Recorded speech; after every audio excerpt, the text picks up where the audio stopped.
சிலர் பணத்தை விரும்புவர், சிலர் பதவியை விரும்புவர், சிலர் புகழை விரும்புவர், சிலர் கௌரவத்தை விரும்புவர். இவை அனைத்திலும் எந்தவித அக்கறையும் எந்தவித நாட்டமும் இல்லாத இந்தியன் மோனலிசாவுக்கு 12 வருடங்களுக்கு ஒருமுறை வருகின்ற கும்பமேளாவில் இவை அனைத்துமே 12 நாட்களில் கைகூடியது.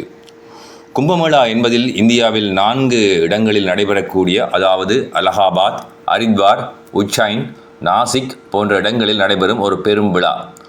உத்தரப்பிரதேசத்தில் நடைபெற்ற கும்பமேளாவில் பங்கு கொள்பவர்களுக்கு ருத்ராட்ச மாலை விற்று பிழைப்பு நடத்தச் சென்ற 16 வயது பெண்ணின் புகைப்படத்தை சமூக வலைத்தளத்தில் ஒருவர் பதிவிட அது வைரலாக மாறுகின்றது. இது பற்றி எதுவும் அறியாத அந்த அப்பாவி இந்திய மோனலிசா ருத்ராட்ச மாலை விற்பதிலேயே கண்ணும் கருத்துமாக இருக்கின்றாள். ஆனால் அனைவரது கண்களும் இவள் பக்கம் திரும்புகின்றது என்பதை அறியாத அந்த பெண்ணுடன் செல்ஃபி எடுப்பதற்காக அனைவரும் முந்தி அடிக்கின்றனர். இதன் காரணமாக ரசிகர்களின் தொந்தரவு கூட தொடர்ந்து தனது விற்பனையை செய்ய முடியாத நிலையில் இந்த பெண்ணை அவளது தகப்பன் தங்கள் சொந்த ஊரான உத்தரப்பிரதேசத்தில் உள்ள இண்டோருக்கு அனுப்புகின்றார்.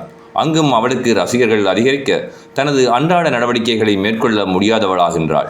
சமூக வலைத்தளங்களில் தம்முடன் சேர்த்து அந்த பெண்ணின் பதிவுகளை போடுவதன் மூலம் லைக்ஸ்களையும் ஃபாலோவர்ஸ்களையும் வியூஸ்களையும் கூட்ட முனையும் ரசிகர்கள் அவளுக்கு பெரும் பரிசுகளையும் பணத்தையும் வழங்க தயாராகின்ற போதும் எதுவும் அறியாத அந்த பெண் ருத்ராட்ச மாலையை வாங்கும்படியும் தனது குடும்பத்தாருக்கு 3 வேளை உணவளிக்கும்படியே கேட்கின்றாள்.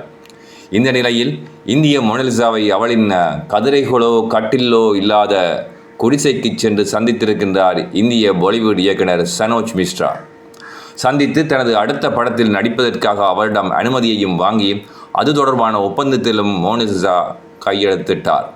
இதற்காக அந்த இயக்குனர் பல கோடி ரூபாய்களை தருவதாக சொல்லும்போது அதைவிட படப்பிடிப்பின் போது தனது தகப்பனையும் சகோதரனையும் படப்பிடிப்பு தளத்திற்கு அழைப்பதே முக்கியம் என்கிறாள் இந்த இந்திய மோனலிசா.